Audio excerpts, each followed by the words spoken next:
A blood pressure monitor saved my life 4 days postpartum. Here's my story. Okay, so I had my first baby in 2022 via C-section. After 24 hours, I was released home. All seemed well. If you've had a baby before, you know how hectic those first however many hours are. There was so much paperwork to sign, so many things that were said to me. But the only thing that I truly remember is that the L&D nurse said, if you feel off, just take your blood pressure and come to the hospital. And I'm so thankful that that's the only thing that stuck, because on the 4th day from being home, I remember I started feeling off. I just felt like I was there, but I wasn't there. You know what I mean?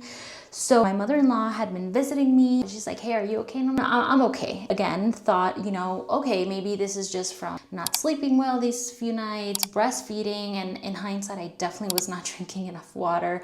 I was super dehydrated.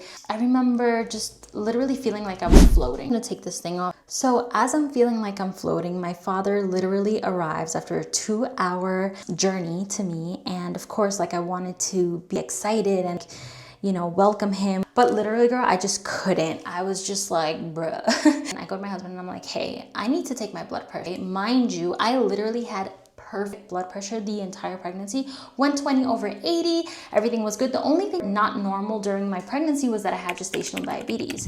Girl, when I tell you, it was off the charts. 120. It was like 160 over like 100. Okay, so I'm trying not to panic, greeting my dad and my little sister. But I'm also like, what is going on with it's just a horrible situation. So 15 minutes after my dad arrives, I'm like, you know what? I'm gonna take my blood pressure again.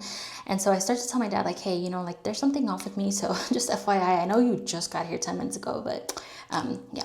So I take my blood pressure again, and girl, it was like abnormally high. Like, when the bomb sounds in your head and you're just like, I can't function. So I immediately told my husband, like, we need to go to the hospital because this is not normal. Mind you, just a little context, my mom had preeclampsia as she was giving birth to me. And so that always kind of scared me and was in the back of my head. But I thought, well, I already had my baby, so it definitely can't be that, right? Wrong. Say bye to my dad. Everyone's like on alert. But I was trying to keep calm. So I get in the car, I shut the door, and this makes me a little emotional. And the car started and I was like, oh my God, my baby. Like, what if something happens to me? What happens to my baby? And of course, I know I have my husband, I have my mother, my abuela, my mother-in-law, my aunt, and like all these people that love him and that would perfectly take care of him if I was not there, but it's like, I'm his mama, you know what I mean? And so it was just that first moment that I was like, oh my God, this is bigger than me. So I get there and they immediately sit me down, and